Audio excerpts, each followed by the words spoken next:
Olá, muito boa noite para você de casa. Está começando, o nosso encontro de todos os dias. E olha, hoje nós escolhemos um tema que já tem ajudado muita gente a resolver conflitos familiares. Exatamente. Filhos aí que não se dão bem com os pais, brigas por herança também, ou por qualquer outro motivo, Até na justiça, essa técnica da qual a gente vai falar agora, a gente vai discutir hoje, que tem sido bastante utilizada para resolver questões judiciais, envolvendo a família principalmente. Então você já deve ter ouvido falar em constelações sistêmicas ou constelações familiares. Como é que funciona, afinal de contas, essa técnica? Então fique com a gente. Eu sou Alexandre Mendonça e esse é o Conexão ND, sempre um assunto muito especial para você.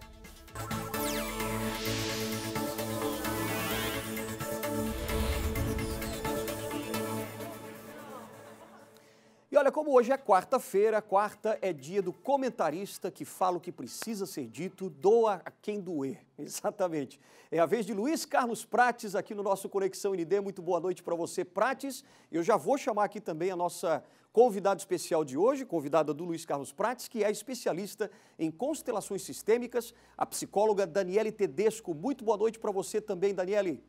Boa noite, Alexandre Prates, um prazer estar aqui com vocês. Maravilha. Prates, passo a bola para você já justificar esse assunto, que eu acho que você também já tem uma ideia, sobre o que são essas constelações sistêmicas e por que elas são importantes. E já a sua primeira pergunta para a Daniele. Ok, Alexandre, um abraço para ti. Obrigado. E é um prazer ter a Daniele Tedesco aqui conosco, uma psicóloga, mora nos Estados Unidos, uma especialista nesta questão que envolve a constelação de nós todos, que é a constelação familiar. Mas, Daniele, antes de te fazer a primeira pergunta, eu quero te fazer uma outra, fora do roteiro. Escuta, dá tempo ainda de eu mandar o meu voto para o Biden? Eu acho que dá, estão ainda contando, Até onde eu vi quando a gente entrou aqui. Essa hora que o pessoal está assistindo, eu acho, na verdade, que já vamos ter o resultado pronto, certeiro. Que beleza, que beleza. Estou torcendo aqui, estou mandando meu voto emocional para o Biden. Seguinte, Daniele Tedesco, o Alexandre falou há pouco sobre constelação familiar, essa questão toda. E nós aqui vivendo na pandemia, tu sabes bem disso, a família ficou um pouco mais próxima nos últimos tempos. Mas, paradoxalmente, pelo menos pelo que se observa, este ficar mais tempo juntos, os membros da família, parece que não produziu um bom resultado até agora, pelo menos para a maioria. É diferente para ti aí nos Estados Unidos? Ou nós somos todos iguais, independentemente de fronteiras, Daniele? Não é diferente, não, Prates. Aliás, eu tenho não só a vivência dos Estados Unidos, como iniciei minha carreira na Inglaterra, na verdade, estou registrada lá, e trabalho com famílias interculturalmente há mais de 16 anos, e eu vou te garantir que não só com relação às questões culturais, mas inclusive com relação às questões de classe social, que muitas vezes é uma grande questão que as pessoas também têm, eu vejo que não existem fronteiras e barreiras. Eu vejo que na seara dos afetos, nós somos todos muito parecidos e da porta de casa para dentro os dramas não são iguais, os personagens não se repetem, mas as tramas acabam sendo, apesar de particulares, muito ligadas a um grande inconsciente coletivo, aí, como já diria nosso Jung. Daniele, quando começamos um namoro, nós queremos estar junto dele ou dela o tempo inteiro, o resto da vida. Aí casamos, enfim, e aquela vida conjugal, caseira, que deveria ser a grande celebração do amor, de repente passa a ser algo difícil para muita gente, a convivência com os filhos e tal. Qual é o problema mais imediato que tu costumas observar por aí nesta questão envolvendo a família? Olha, Prates, a gente até estava comentando ali antes, O Alexandre comentou que essa ferramenta das constelações familiares, onde a gente está contextualizando aqui hoje, eu vejo que se chega vamos para os extremos, A via do litígio extremo, de onde pode chegar um conflito, um desgosto familiar, ela vai parar na justiça muitas vezes para defender o quê? A integridade física das pessoas, a sua falta de espaço, que num nível extremo chega à própria vulgarização dos limites, do espaço físico, inclusive de cada um, da sua liberdade com relação ao seu próprio corpo, sua integridade física, e também com relação às questões da integridade material de um casal e de uma família. Por incrível que pareça, eu percebo que a falta de conduta, de planejamento, diálogo e conversa sobre aqueles assuntos que são mais nevrálgicos e que envolvem muitas vezes a questão da sexualidade e da questão material financeira de um casal, pode levar a esses conflitos extremos. Então, muitas vezes, quando o casal não consegue, né, desde o começo de um namoro, dialogar, interagir com um certo equilíbrio, uma certa ordem com relação aos papéis, os combinados, os seus contratos do dia a dia, sejam os verbais, os psicológicos, aqueles intrínsecos, isso vai virando uma bola de neve com o passar do tempo, aquilo que era deste tamanho, né, que a paixão encobria, na medida que os anos vão passando, acabam trazendo problemas que, por serem de ordem prática e estarem dentro da rotina do casal diariamente, acabam se tornando esses litígios aí que a gente vê em última instância. Agora, Daniele, gostaria de entrar agora no assunto propriamente dito também, como o Prates já colocou alguns problemas que são pontuais, né, às vezes, nas famílias. Como é que funciona, afinal de contas, uma constelação familiar dentro desses assuntos, desses temas que o Prates já abordou aqui, dentro desses conflitos? Olha, Alexandre, eu posso falar pela minha prática, né? Hoje a constelação é um trabalho que vem ganhando cada vez mais espaço e vem encontrando os seus espaços e também as suas normas e regulamentações. Como eu sou uma pesquisadora, né, que vem de uma área formal, né, da psicologia, inclusive, eu busco sempre trazer alguns parâmetros para isso e ajudei a desenvolver algumas pesquisas no âmbito acadêmico aí no Brasil, me formei em Santa Catarina, orientei o primeiro mestrado profissional de constelações no direito aí na Universidade Federal de Santa Catarina também. E trazendo a partir desse viés, eu te diria que as constelações elas têm diversas abordagens hoje em dia, mas se a gente vai olhar no sentido de por onde ela entra, né, nos casais e na via do direito, e em todas essas questões que estão não só dentro de um setting terapêutico, mas que também podem ter uma conversa com a sociedade, vamos falar que isso seria uma técnica que veio da psicologia, mais especialmente da psicologia sistêmica familiar, nasceu inclusive aqui nos Estados Unidos, na região que hoje é conhecida como Vale do Silício, e ela basicamente vai apontar tramas e emaranhamentos do inconsciente familiar através de maquetes. Essas maquetes elas podem ser através de pessoas, representantes humanos, ou podem ser também através de objetos e bonecos, onde a gente realmente vai encontrar ali na maquete formada pelo cliente algumas mensagens subliminares, alguns labirintos internos que nem sempre aparecem no diálogo, na conversa, principalmente quando a comunicação, né, entre essa família, no casal, especialmente quando a gente está falando, já estão muito contaminadas aí por uma bola de neve, às vezes de problemas e repetições. Agora, ô Prates, eu não sei se você já fez uma constelação familiar, não sei se você já participou. Eu participei, acho que umas 3 vezes de constelações familiares. O público de casa que ainda não ouviu falar disso, você fica, né? A Daniele pode me corrigir se eu estiver errado, mas você fica dentro de um espaço, por exemplo, uma sala, onde várias pessoas ficam sentadas e tem sempre uma pessoa que traz uma questão, às vezes familiar, né, um conflito, por exemplo, ou para tentar resolver algum mal-entendido entre a família. E aí a facilitadora vai lá e começa a pegar algumas pessoas dessa plateia, digamos assim, para representar aquelas pessoas que fazem parte do problema, da questão daquela pessoa que está pedindo, solicitando a constelação. É mais ou menos isso, Daniele? E como é que funciona esse emaranhado de sistemas ali com as pessoas fazendo, às vezes até de atores, né?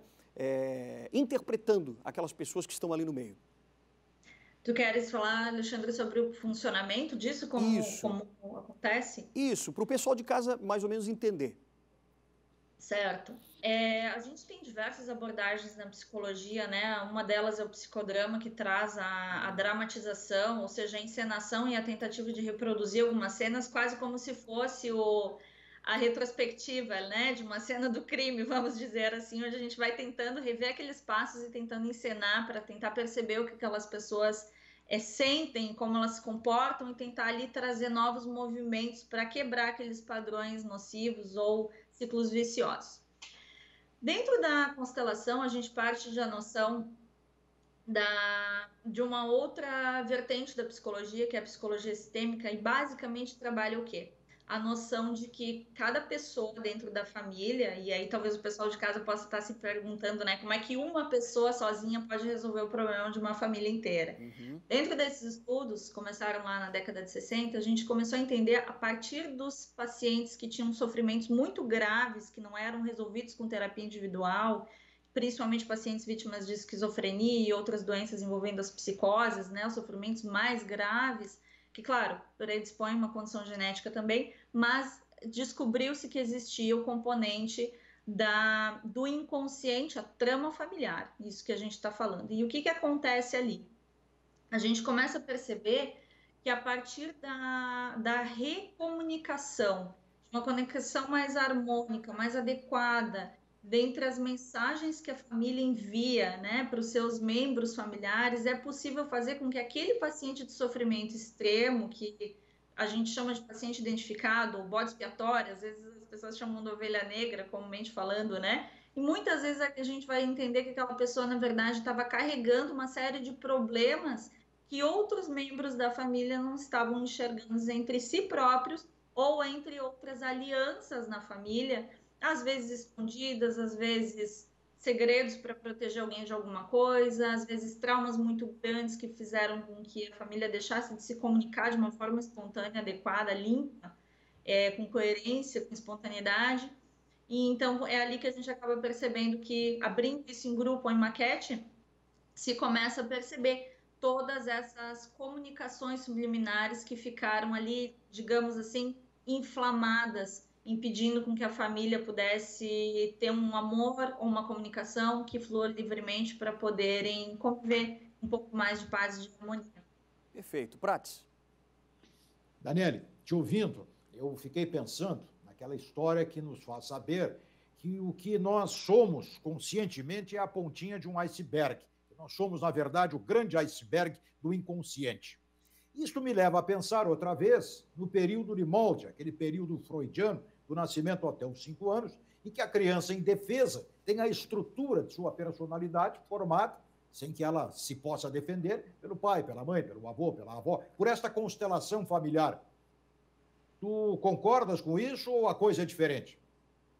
Concordo totalmente. Eu acho que Freud nunca teve mais certo do que se poderia imaginar, inclusive falando da pandemia, né, e o tema que a gente estava trazendo inicialmente, porque justamente penso que as crianças acabaram tendo nessa circunstância mais atenção do que nunca tiveram, né, por bem ou por mal, alguns com mais dificuldades, outros com mais facilidades, trazendo a parte, a variável aí da escola e todas as questões educacionais, mas falando do convívio familiar, né, intrinsecamente.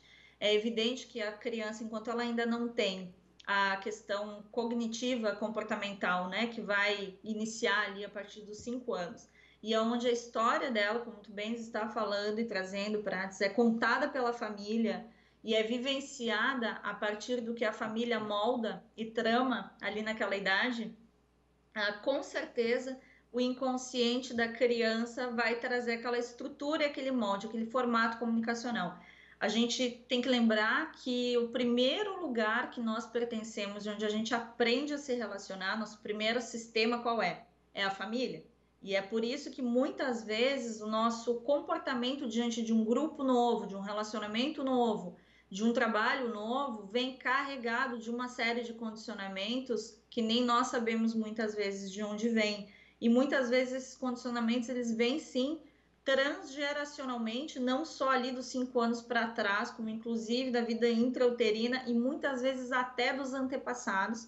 Isso foi comprovado por uma universidade de medicina aqui nos Estados Unidos em 2016, que as nossas emoções também podem ser herdadas. Então imagina, né, Prates, o que está aí nessa pontinha do iceberg não é nem só da via individual, mas é da via coletiva familiar que a gente convive e, quiçá, dos nossos antepassados também. Daniele, deixa eu fazer uma consulta contigo. Tenho medo de dormir no escuro e sozinho. Com a idade que tenho cura? Claro que tem, é só querer. Eu sempre digo que tudo começa de uma intenção. E independente de onde isso tenha vindo, né, Prates, a nossa genética não é o nosso destino. E assim os nossos traumas e assim os nossos condicionamentos também.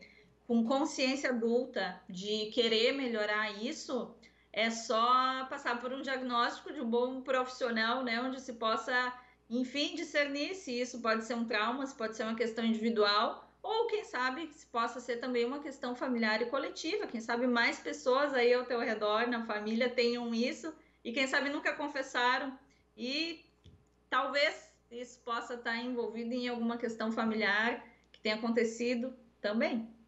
Olha, agora, Daniele, queria entrar um pouquinho também, perguntar para você sobre alguns casos, né, em que a justiça, por exemplo, através de uma constelação familiar, consegue realmente, às vezes, solucionar um caso, um conflito familiar? Você vai me responder isso daqui a pouquinho, tá? Depois do intervalo, tá certo, Prates? A gente volta daqui a pouquinho, então, com o nosso Conexão ND, hoje falando sobre as constelações familiares. Não sai daí, hein? Voltamos rapidinho.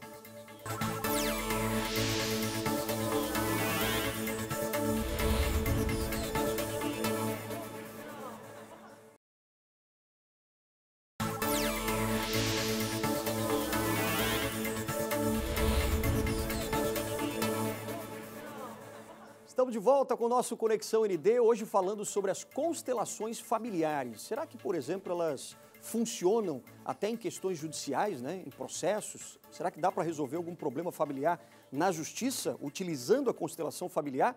Foi essa pergunta que eu deixei agora há pouco, né, no nosso intervalo, aqui conversando com o Luiz Carlos Prates e com a nossa convidada especial, que é a Daniele Tedesco, especialista, né, psicóloga, especialista em constelações sistêmicas.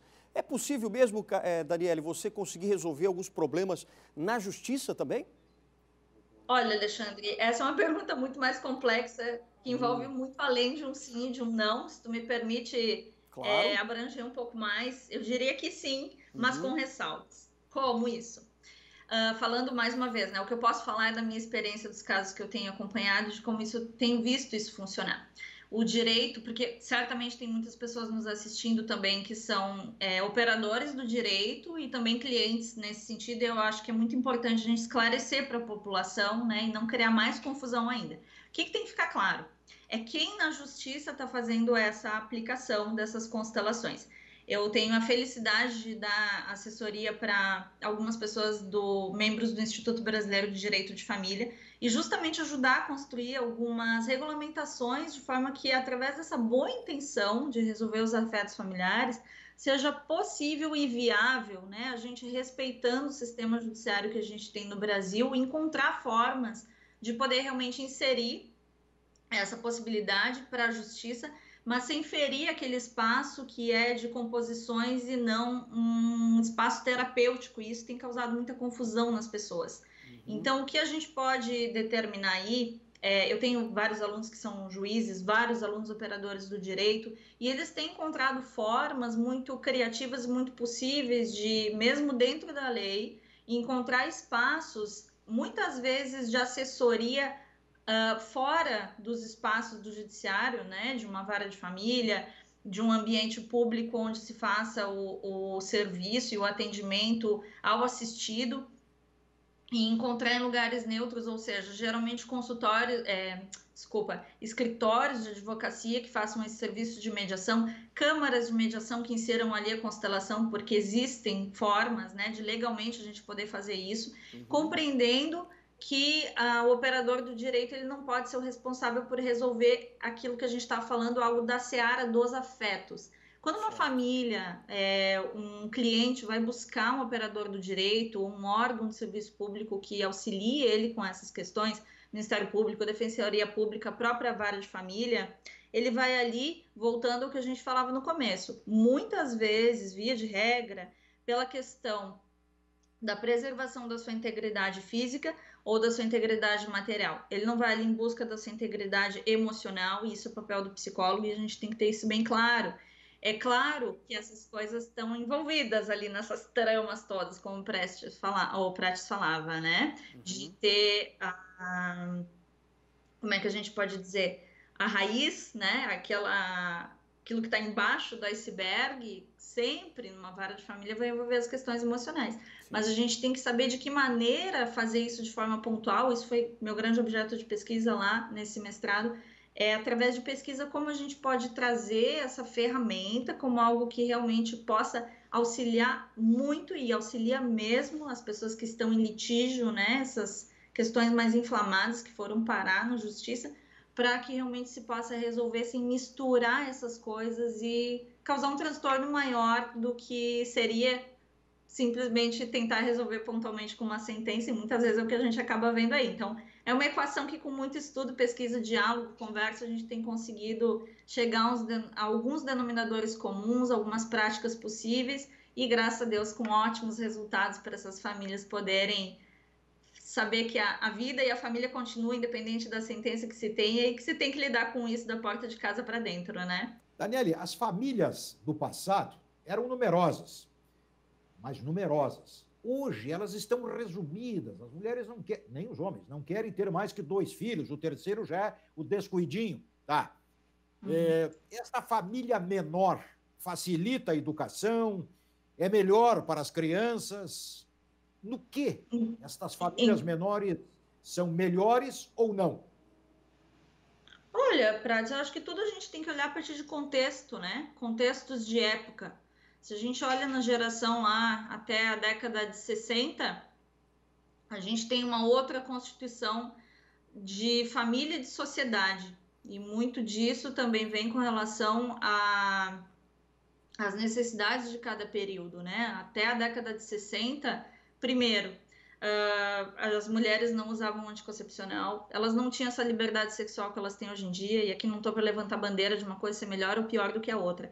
A questão que anteriormente a esse período, o mundo estava sendo povoado, inclusive. As pessoas precisavam de força de trabalho para o campo, as cidades estavam sendo construídas e se criava aquela penca de filhos da maneira que o contexto da época exigia e onde tudo aquilo era muito adequado ao que estava se vivendo naquele período.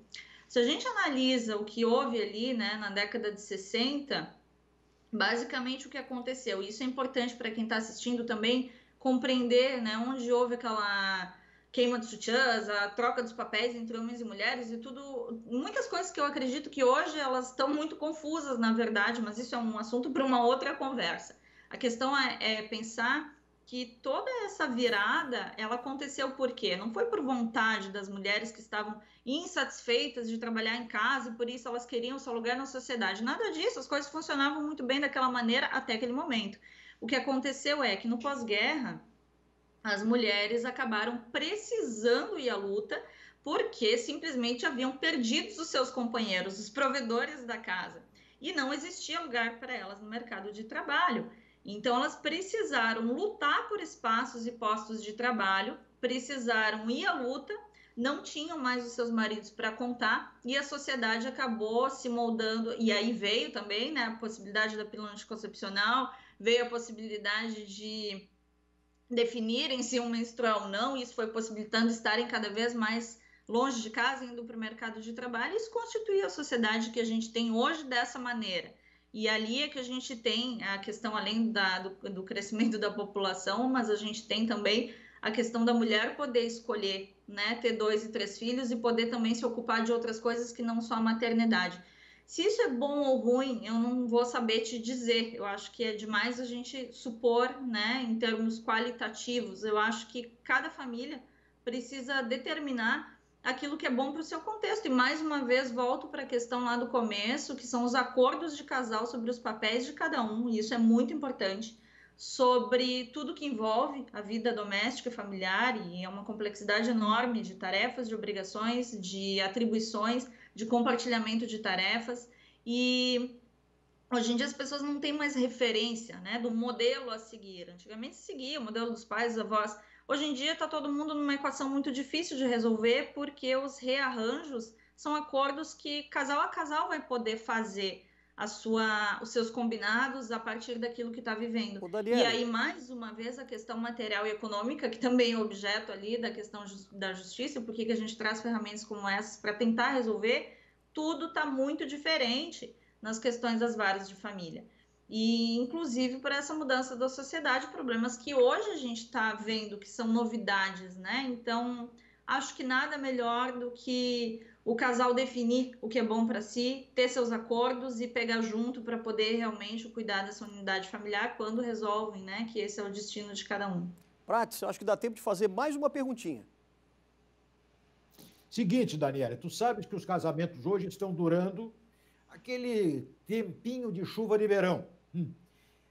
É importante para a criança, especialmente naquele período de molde, a asa do pai e a asa da mãe junto ao tempo em que elas crescem? Olha, Prates, com raras exceções, né, onde os casais estão se agredindo verbalmente, emocionalmente, quando é impossível o convívio, os ajustes, né, que eu acredito que nesses casos realmente deve haver separação e os casais precisam repensar, né, o que estão realmente conseguindo passar para aquela criança em termos de qualidade da sua convivência.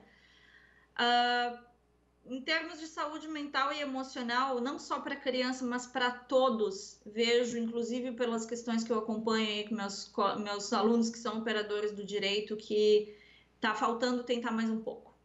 Porque a partir do momento que se cria uma unidade familiar e que se tem uma criança e que essa família está entrelaçada em termos de ter gerado uma vida, é importantíssimo que se realmente esgotem os recursos e se entenda algo. Não é porque a grama do vizinho está parecendo mais verde, não é porque está parecendo que a vida de solteiro é melhor, ou que divorciar vai ser mais legal, que realmente vai ser. A partir do momento que se gera uma família, isso é um compromisso para o resto da vida. Se a pessoa não tem consciência disso, a justiça vai dar um jeito de fazer ela ter. E então é importante que o casal realmente repense nisso, porque hoje em dia as distrações, os atrativos externos, eles são demais, são excessivos. E acredito que a pandemia deu uma boa oportunidade para as famílias refletirem sobre isso. Na obrigação de estarem no seio familiar e de precisarem se suportar dentro de casa, no primeiro momento pode ter parecido muito ruim para alguns, naquela pressão e a necessidade de fazer coisas na rua e de precisar estar muito fora e muito distraído, às vezes até por obrigações de trabalho, mas com o tempo de convivência, aquela reaproximação, né, aqueles neurotransmissores, hormônios de bem-estar, de amorosidade que se troca, se relembra o quanto é importante a unidade familiar. Prates, eu nunca me esqueço, falando sobre isso, de um exemplo que tu destes há muitos anos atrás, ainda morava em Florianópolis e nunca me esqueci disso, valeu para minha vida conjugal também. E tu citavas assim, que os restaurantes aos finais de semana estavam lotados porque os casais não se suportavam dentro de casa. Lembra disso? Lembro e continuo dizendo. Então, vale essa máxima dentro do que eu estou colocando aqui também e concordo muito contigo. É evidente que muitas vezes é muito gostoso e prazeroso ir ao restaurante quando a gente está com aquela vontade de celebrar aquele momento, de estar ali para estar junto e se entreter, né? E apreciar uma boa comida e apreciar a economia também da nossa comunidade. Quando a gente está realmente disposto e a fim de fazer isso inteiro e com prazer. Maravilha. O problema é quando as distrações, né, o excesso de restaurantes, o excesso de afazeres, o excesso de viagens, o excesso de distrações passa a fazer com que a família já não seja mais suficiente entre si.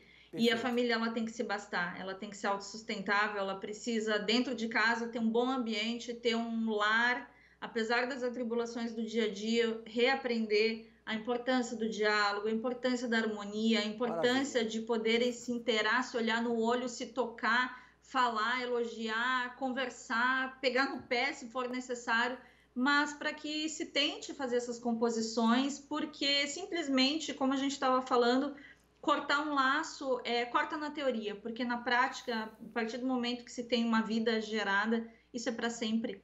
E vai ter que se lidar com isso junto ao separado, então é melhor pensar 2 vezes. Tá certo, Daniele. Olha, quero te agradecer muito, nosso tempo esgotou. Grande abraço para você, obrigado por ter aberto um espaço, né, na sua agenda aí nos Estados Unidos para conversar com a gente. Prates, também uma ótima noite para você e até a quarta-feira que vem, né? Até a quarta-feira, Daniele. Um abraço no maridão por aí. Obrigada. Tudo de bom, foi muito bom te rever. Obrigada, Prates, Alexandre. Um prazer estar com vocês. Valeu. Até boa noite para vocês e boa noite para você também de casa. Amanhã a gente traz Cacau Menezes, ele que está voltando aí da Covid-19, né? A gente conversa com ele amanhã e com você também. Até lá.